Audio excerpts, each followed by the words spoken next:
Mesdames et messieurs, bonsoir et merci d'être au rendez-vous de cette session d'information sur Canal 3 Bénin. Voici les titres du journal. Ils se sont massivement réunis devant un écran géant pour vivre en direct les festivités du 1er août marquées par le défilé militaire et le tableau artistique présenté sur le boulevard de la Marina. Les responsables de l'Union progressiste d'Abomey-Calavi ont partagé ces moments de ferveur et de convivialité avec leurs militants. C'était également pour eux l'occasion de faire un débriefing pour évaluer les forces et faiblesses au regard des réalisations du parti dans la commune. L'objectif est de booster le moral des militants pour des résultats plus probants. De son côté, le le premier responsable de la diplomatie béninoise échange avec le corps accrédité au Bénin. Le ministre des Affaires étrangères et de la coopération, Aurélien Benossi, a tenu une séance de travail ce mercredi avec les ambassadeurs pour évaluer avec eux la coopération avec le Bénin et voir comment renforcer les liens sud-sud et sud-nord. Dans ce journal, nous parlerons également d'une pratique qui expose de plus en plus hommes, femmes et enfants à diverses sortes d'influences. Il s'agit de l'utilisation des réseaux sociaux. L'une des influences les moins connues est l'impact des contenus liés à la vie des autres et sur l'estime de soi. Les médias sociaux peuvent-ils donc être vecteurs de motivation ou non pour les jeunes? Dans ce journal, vous aurez la réponse. Voilà pour les titres, mesdames et messieurs. À nouveau, bonsoir.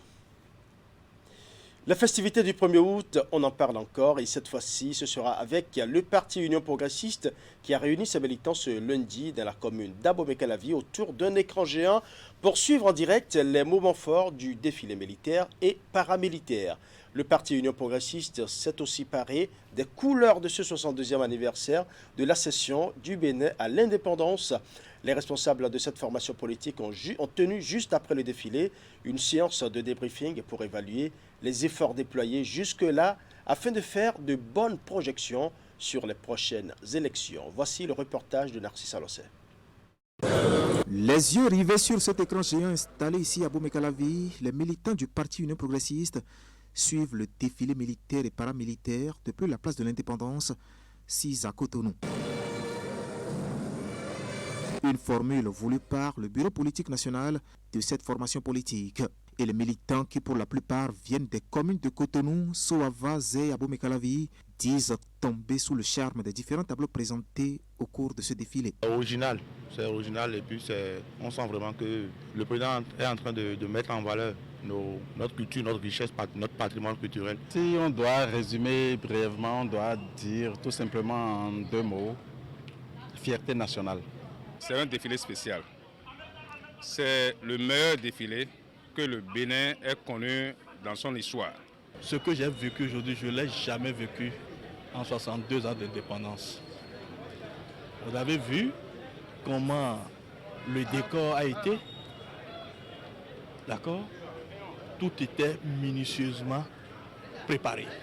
Tout ce qui est fait doit nous inspirer et doit nous amener à nous dire aujourd'hui, nous sommes fiers d'être béninois. Après le défilé, place aux échanges entre membres responsables de l'UP. Ici, tout a tourné autour de l'avenir du parti. Il y a des défis plus grands, plus élevés, plus forts. Et l'un des plus grands défis reste les législatives de janvier 2023. Pour ces échéances électorales, une posture de veille permanente est recommandée. Je vous invite encore à ne pas vous reposer. Je vous invite encore à ne pas vous disputer. Je vous invite à ne pas vous envier. Je vous invite à ne pas vous jalouser. Je vous invite au renoncement et au renoncement. Le renoncement pour un don de soi, car 2026 se gagne en 2023, a ajouté le professeur Joseph Djokbenou, pour qui l'humilité doit être la première vertu à cultiver. Nous devrons être suffisamment humbles, chers camarades, suffisamment humbles. De ne pas avoir ce que je qualifie de psychologie ou de mentalité aristocratique, de considérer que nous sommes au-dessus de tout le monde. Nous devrons être humbles. Quant à la question de positionnement pour les législatives 2023, elle n'est pas encore à l'ordre du jour au niveau de la direction nationale du parti, a conclu celui qui préside désormais aux destinées du plus grand regroupement politique au Bénin. Du côté du Sénégal, la CEDEAO qui a déployé ses observateurs pour suivre les élections législatives du dimanche dernier a rendu publique sa déclaration préliminaire. Le chef de la mission d'observation électorale est revenu sur le déroulement de ce processus électoral depuis la campagne jusqu'au jour du vote. Et dans l'ensemble, le scrutin s'est déroulé dans un climat apaisé, malgré quelques insuffisances et incidents signalés dans certains bureaux de vote. La mission fait également des recommandations aux autorités sénégalaises. Nous allons suivre la déclaration rendue publique par Cadre Désiré Ouedraogo. La mission d'observation de la CEDEAO aux élections législatives du Sénégal de 2022 est arrivée aux conclusions provisoires suivantes. La mission a noté un taux de participation relativement faible dans la matinée et qui s'est sensiblement amélioré avant la fin du scrutin. La mission a noté le caractère paisible et transparent du scrutin et la bonne maîtrise des procédures de vote. La mission félicite toutes les parties prenantes pour les efforts fournis jusque-là pour la tenue des élections dans un climat apaisé. La mission exhorte toutes les parties prenantes au processus électoral à respecter les canaux réglementaires d'annonce des résultats et à s'abstenir de toute proclamation des résultats qui pourrait affecter le climat apaisé observé jusque-là. Toutefois, la mission continue d'observer la suite du processus électoral et pourrait à nouveau se prononcer dès que nécessaire. À ce stade, la mission formule les recommandations suivantes. Pour les autorités compétentes du Sénégal, de concert avec les organisations de la société civile, encourager et continuer à promouvoir toutes les initiatives aux fins d'accroître la participation des citoyens aux élections. Prendre les dispositions visant à faciliter l'accès des bureaux de vote aux personnes à mobilité réduite. Pour les partis politiques, s'abstenir de toute proclamation prématurée des résultats, former leurs membres à la citoyenneté, encourager et sensibiliser leurs partisans à requérir la carte d'électeur auprès de la direction de l'automatisation des fichiers, encourager et sensibiliser leurs partisans à retirer les cartes d'électeurs déjà émises pour leur permettre de prendre effectivement part au processus électoral à venir. Sensibiliser leurs partisans à la culture démocratique, promouvoir la paix, la stabilité et la consolidation de la culture démocratique. La mission d'observation de la CEDEAO, par le biais de son équipe cadre, qui séjournera au Sénégal jusqu'à la proclamation des résultats, continuera d'observer les développements post-électoraux et produira un rapport exhaustif au président de la commission de la CEDEAO sur le processus électoral. Enfin, la mission saisit cette opportunité pour remercier les autorités sénégalaises pour l'accueil chaleureux et les dispositions prises pour faciliter le déploiement de la mission. Au Bénin, 48 heures après l'impressionnant défilé auquel a eu droit le corps diplomatique sur le boulevard de la Marina, une séance de travail a été tenue ce mercredi avec le premier responsable de la diplomatie au Bénin. Occasion pour le ministre des Affaires étrangères et de la coopération, Aurélien Agbenossi, de faire avec les ambassadeurs le point de la coopération avec le Bénin. Reportage. Cet entretien du 2 août avec le corps diplomatique accrédité au Bénin, dans les locaux du ministère des Affaires étrangères et de la coopération, se veut une séance bilan. Un point des actions diplomatiques du pays sur la scène internationale ces derniers mois. Aurélien Agbenossi fait revisiter l'arrivée au Bénin du président français Emmanuel Macron. Cette visite s'est entre autres traduite par de nouveaux engagements bilatéraux au soutien de la mise en œuvre du programme d'action du gouvernement pour la période 2021-2026 que nous appelons le PAG2. Il est important de souligner les avancées significatives de cette visite dans les domaines de la sécurité, de la défense, de la culture et de la formation professionnelle. Le ministre béninois des Affaires étrangères a rappelé aux diplomates les circonstances qui ont valu au président béninois la reconnaissance du titre de champion de la restitution des biens culturels. L'une des actions fortes de la diplomatie béninoise c'est la désignation de l'ex-président de la République Boni Yayi en qualité de médiateur de la Guinée, que précise le ministre. Au sommet du mois de juin, déjà, lorsque on recherchait les médiateurs pour les 3 crises que nous avons entre les bras, et pour la Guinée, le président Talon a proposé son prédécesseur et ses pairs, le 3 juillet dernier, ont accepté. Et donc, M. Thomas Boni Yayi a été désigné comme médiateur de la crise de Guinée. Et immédiatement après sa désignation, il a été félicité par le président Talon.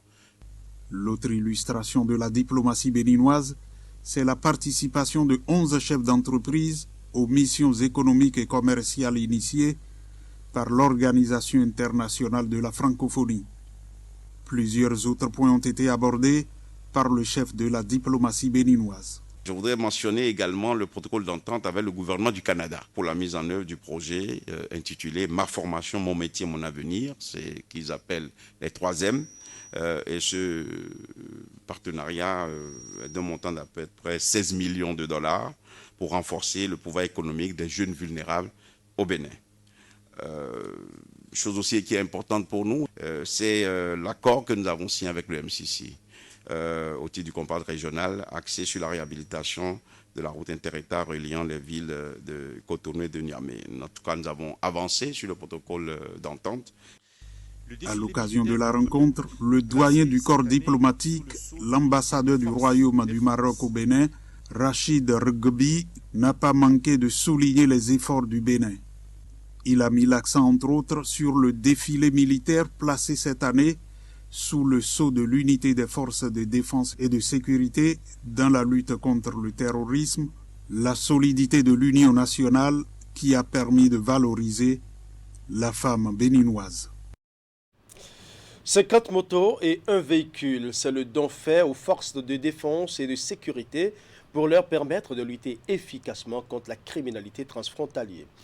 C'est un geste du programme des Nations Unies pour le développement en appui avec l'Agence béninoise de gestion intégrée des espaces frontaliers. La cérémonie de remise officielle de ces matériels et équipements s'est tenue ce mardi au ministère de l'Intérieur et de la Sécurité publique. Reportage. Du matériel roulant pour lutter efficacement contre le terrorisme au Bénin.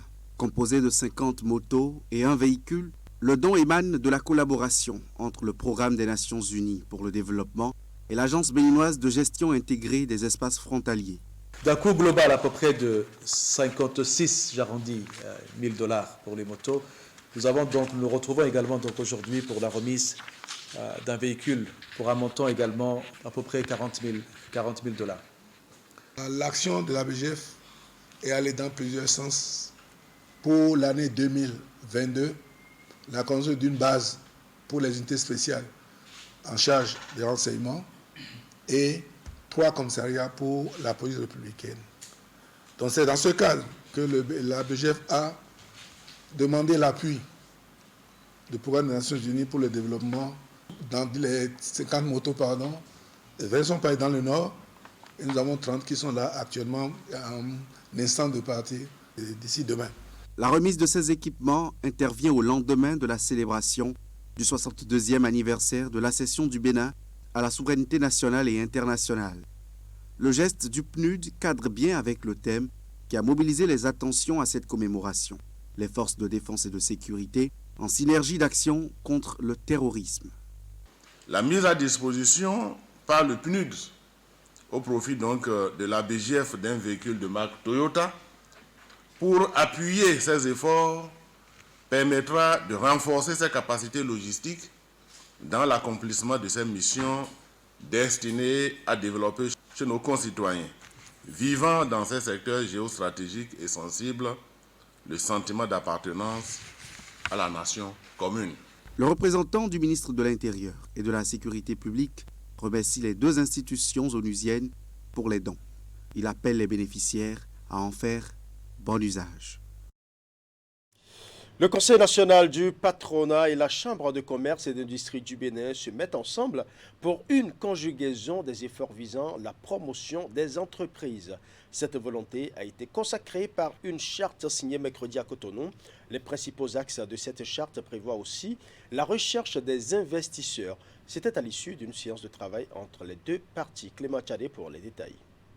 C'est une nouvelle ère qui s'ouvre sur le secteur privé béninois avec cette signature de la charte entre la Chambre de commerce et d'industrie du Bénin et le Conseil national de patronat. Un nouveau partenariat légalisé et qui ouvre la porte d'une coopération économique basée sur la promotion des entreprises béninoises. Ce mercredi, les premiers responsables de la CCI Bénin et le patron des patrons ont d'abord eu de longs échanges avant d'aboutir à cette convention qui annonce de beaux jours pour le secteur privé béninois. L'objectif de cet après-midi a pour le seul but de pouvoir ensemble travailler pour le développement de notre pays.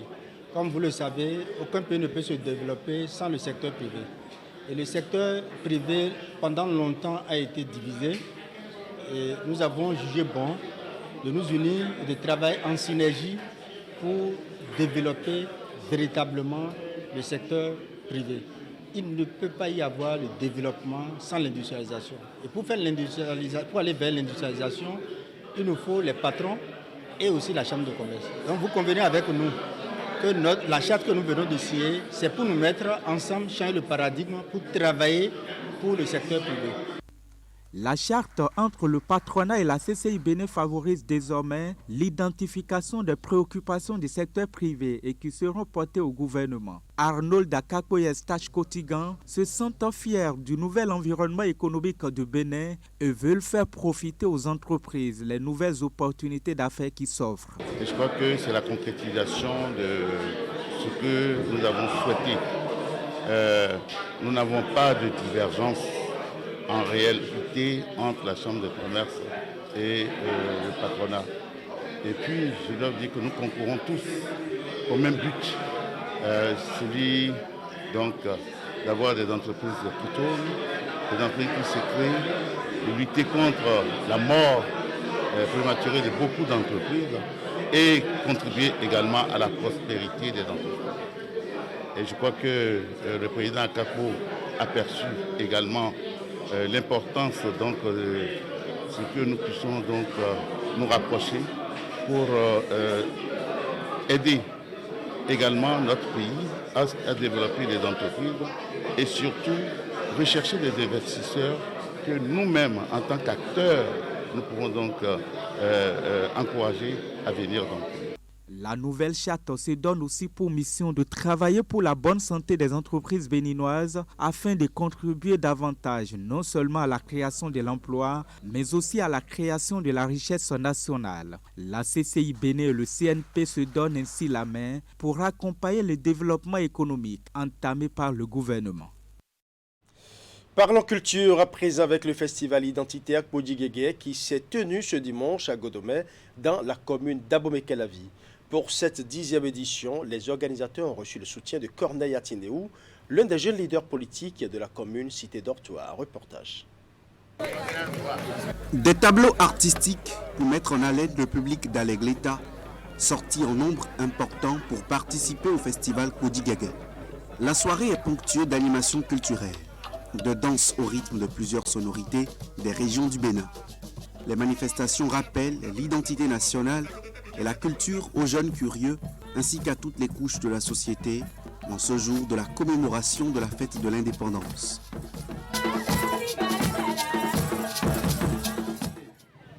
Durant notre plus jeune âge, ce qui nous faisait le plus plaisir lors de la célébration nationale de notre anniversaire d'indépendance était le défilé civil à la télé, qui nous permettait de vivre en un court instant les différents rythmes, masques et autres valeurs culturelles des différentes contrées et régions de notre pays. Mais force est de constater qu'après cela, plus rien ne se passe dans notre communauté. Et chacun reprend sa vie. C'est alors pour coller ce vide que nous, jeunes acteurs culturels de Togoudo, se sont constitués en association en 2013 et avons initié ce présent festival dénommé Festival identitaire et culturel Kpodjigege. Et les jeunes de Togoudo peuvent désormais compter sur un soutien de taille pour toutes les éditions dès l'année prochaine. Corneille Atindéou. acteur politique de la commune d'Abomey-Calavi, qui s'engage à soutenir la pérennisation de ce festival identitaire et culturel. C'est des jeunes qui savent vraiment ce qu'ils veulent, qui ont vraiment un amour pour leur culture et ils sont à encourager. Et comme j'ai eu à le promettre, je serai toujours prêt à les accompagner afin que cette fête, cette valeur qu'on donne à notre culture puisse vraiment rester à vie, si on peut le dire.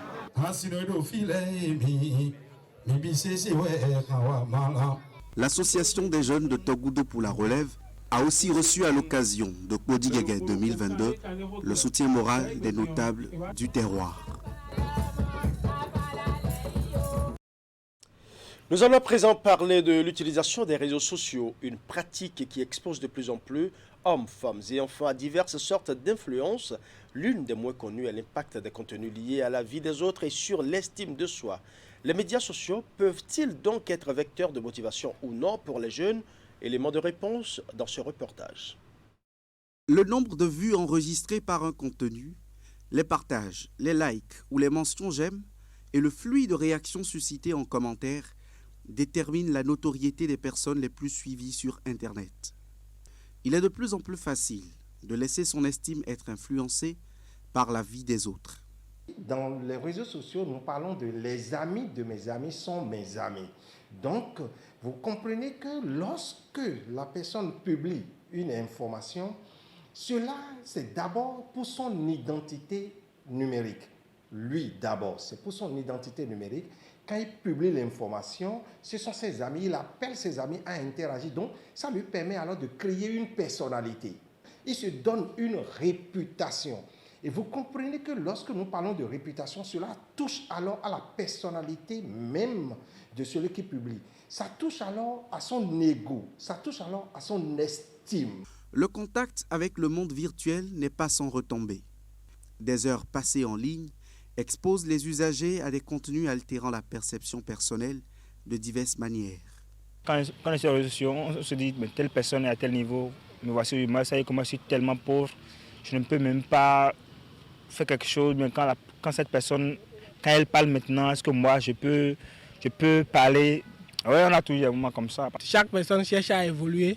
Et si tu cherches à évoluer, tu dois te comparer, c'est-à-dire bien tu dois suivre ceux qui ont évolué et non, et chercher à voir dans le sens négatif de la vie. Vous me posez la question de savoir l'influence que ces réseaux sociaux peuvent avoir. Globalement, deux types d'influence. La première, elle est positive, parce que nous allons utiliser ces réseaux sociaux pour nous informer utilement et travailler pour cette quête d'estime de soi qui soit au firmament de notre être et qui serve la société. Mais la deuxième influence, c'est une influence purement négative. Vous allez voir que sur les réseaux sociaux, il y a énormément de bling-bling. Énormément de personnes qui postent des photos, qui postent des vidéos où il est à Dubaï, des photos où il exhibe de l'argent, des photos où il est dans des coins les plus huppés. Et c'est peut-être un camarade à moi. C'est peut-être quelqu'un qui a mon âge. C'est quelqu'un peut-être que j'ai connu dans mon quartier. Alors on commence par se poser la question, qu'est-ce que moi je fous alors dans la vie?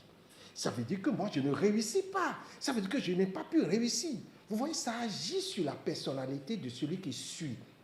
Donc, les réseaux sociaux peuvent nous amener à construire correctement une très belle personnalité, mais peuvent nous amener à détruire l'estime que nous avons de nous-mêmes. Actif sur les réseaux sociaux depuis 3 ans, Teno n'est pas un novice dans les réalités du monde virtuel. Influenceur dans le domaine de la mode, il se trouve parfois confronté aux critiques des internautes. C'est quand même normal. C'est quand même normal que quand tu reçois des commentaires négatifs sur le travail que tu fais, c'est quelque chose ça prend du temps et de l'énergie, tu vois. Donc quand tu reçois des commentaires négatifs, ça blesse quand même, ça blesse. Mais le plus important, c'est de croire en ce que tu fais. Des commentaires négatifs, il y en aura toujours. Des commentaires positifs, il y en aura aussi. Mais des fois, il y a plus de commentaires négatifs que de positifs. Le plus important, c'est toi-même, c'est ce que tu fais, de croire en toi. Pour éviter que leur estime de soi soit affectée par les réseaux sociaux, les internautes ont développé des méthodes comme la limitation de la présence sur ces plateformes. L'influence des réseaux sociaux, ça dépend de l'utilisation que chaque personne en fait. Bon, moi, je ne l'utilise pas à plein temps, mais de façon partielle, ou bien j'essaie de mettre autre chose dedans pour pouvoir ne pas seulement rester sur le téléphone en fait. Cela rejoint la précaution générale de la société qui exige une certaine réserve dans l'usage des réseaux sociaux pour une préservation de l'estime de soi. Tout ce qui reste, c'est comment on va vers ces réseaux sociaux, c'est qu'est-ce qu'on va y chercher, c'est qui sont les géniteurs, les personnes, les institutions qui nous tiennent par la main, qui communiquent avec nous, qui nous conseillent afin que nous tirions le miel des réseaux sociaux et non le fiel des réseaux sociaux. Chaque utilisateur est donc libre d'orienter l'influence des réseaux sociaux sur la perception qu'il a de sa propre personne. Voilà, ce sera tout pour ce journal. Merci pour votre aimable attention. Bonne soirée à vous.